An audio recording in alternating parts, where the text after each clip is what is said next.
Hello again. Definitely not a box here, or just not a box. And welcome to my review on a sweet, well-made game, 9 Years of Shadow. I'm gonna be real with you guys. It is nice to be back making some videos, editing. I swear to God, I was sick. Then my girl was sick. Then I was sick again, and then my cat got sick. It was a mess, but I'm happy to be back with you guys. So let's get to it.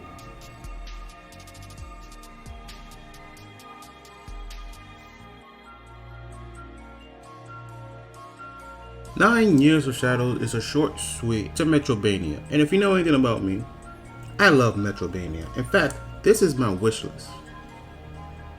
And I'm still looking forward to these two massively so. 9 Years of Shadow is a massively beautiful game. Listen, I am a massive sucker for Saint Seiya type art. Okay, I am a massive sucker. And when I saw this, and then I saw her, and then I saw those armors, I lost my mind. And I'm gonna tell you right now, this game is amazing. Oh, okay, I'm sorry. I'm gushing too much here. That's because this is what I wanted, and I got what I wanted. I don't even care if it's a little short. I like what I got.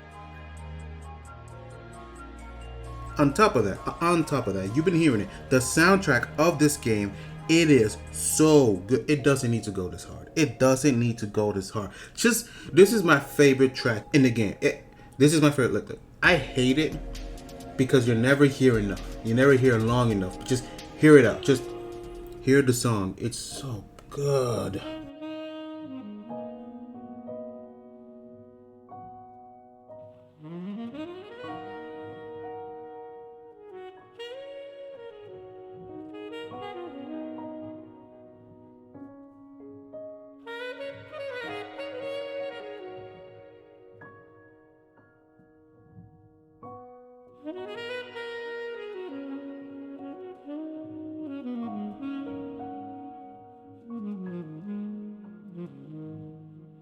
Yes, I'm a sucker for that noir saxophone jazz. I always been. I don't know why. I've always been. It's one of the reasons why I really love Sin City.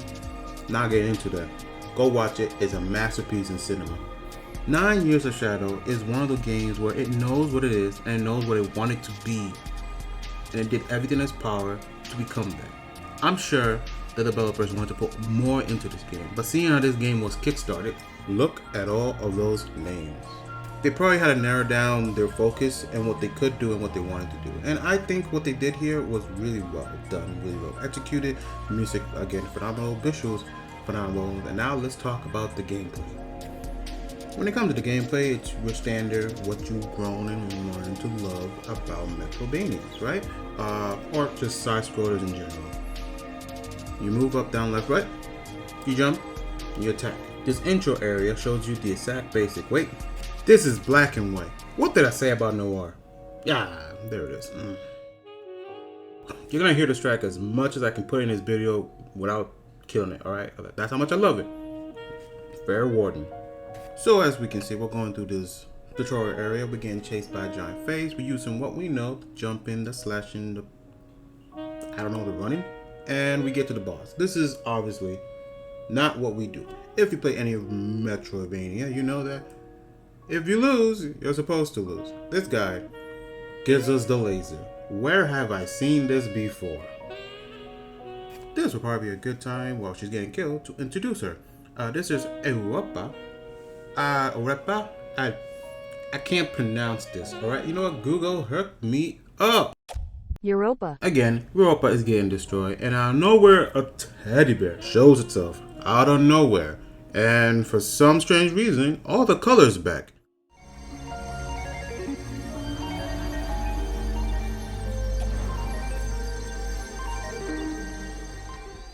Obviously, this teddy bear must be important, but we're not gonna figure that out until late game, so let's not worry about it.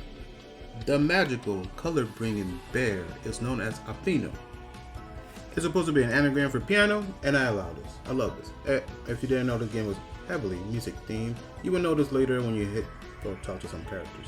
In fact, you have to bring back an actual chorus to the stage. So that's how much they lean into the music theme. By the way, these designs are pretty cool. That's all you get. The rest is spoiler. Back to Apino. He brings in a couple of gameplay changes. As you know, this game is retro inspired, so we only have a few hits. And this life bar.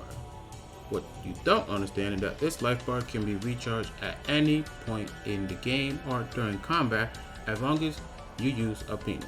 He is literally the overshield that keeps you alive.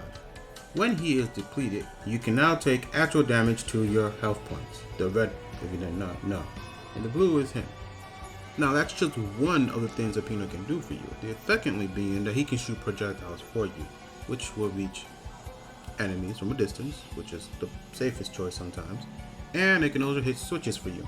This is both necessary and mandatory in a couple encounters. As you shoot projectiles, you lower your shield, so now you have to dance between keeping your shield up and shooting the enemies or hitting the switches you need to. Some bosses heavily require you to use a Pino to actually succeed in that encounter, which is actually really great. Now what about Europa? As you already know that she gets some armor. Again, I didn't spoil this. The marketing did, which just made me want the game more. But either way, she gets 3 different types of armor. Water, earth, and fire. As you can imagine, water deals with underwater stuff, earth deals with earth stuff, and fire deals with the lava zone. So I'm not going to spoil anything more of that from there. That being said, if you see an enemy with a blue outline, switch to the blue armor and damage them. Match the colors and you'll be doing really well in this game. Now that is the game. That is 9 Years of Shadow. And it's not bad, phenomenal music. Again, I love it so much. As you can tell, the visuals are still phenomenal in this game. Like, you know, this game is about color and music and it looks so fantastic. And when it comes to gameplay, the best way I can describe it is by comparing it to 2 other games, right? It's sandwiched between Hollow Knight at the top and Blasphemous at the bottom. That isn't to say these games are bad, right? But when it comes to actual gameplay, what you do, what the mechanics of the game is asking for you to perform, it's between those 2, right? It's in the middle. Again, all those games right here, those 3 games we're talking about, Blasphemous, Hollow Knight, and 9 Years of Shadow, are fantastic, really well made, good products. But when it comes to what they ask the player to do, 9 Years of Shadow is sandwiched between those 2 games. Let's talk some negatives. Even though I love this product and I think it's very well made, let's talk some negatives. The game is relatively short. You can beat in about 6-7 hours max. That's not bad for a game that's gonna cost you $20. That being said, I have no games that give you more for $20. There is no New Game Plus. Now, I do want to replay the game and destroy it with everything I have unlocked and complete. Maybe that comes in later, maybe it doesn't, but as it stands right now, I find it as a negative. Every game, I don't know why, but every game that's a metroidvania deserves a New Game Plus in my eyes. I don't know why that's not in this game. For me, that's a negative. So, it's a negative.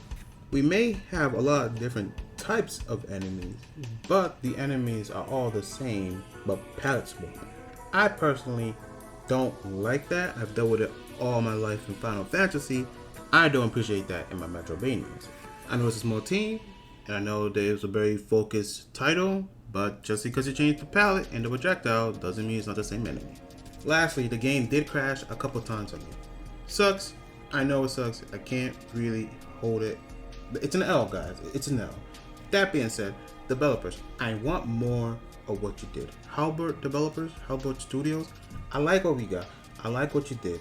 I feel like this title had a lot more for it, going for it. I feel like you guys wanted to do a lot more than you could, and what we got here is well.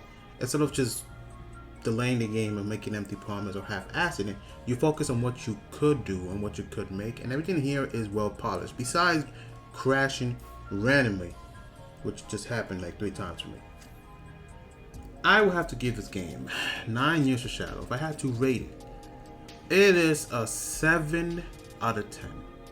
Maybe a 6.8 out of 10. It's not bad. What we got here is fantastic. It could be more. If you compare this to other Metroidvanias around the same price, that is a fair rating. This studio, Halberd Studios, is now on my radar, so next thing they make, I will also be covering it. That being said, this has been definitely not a box. Have a good one, and I'll catch you on the next one.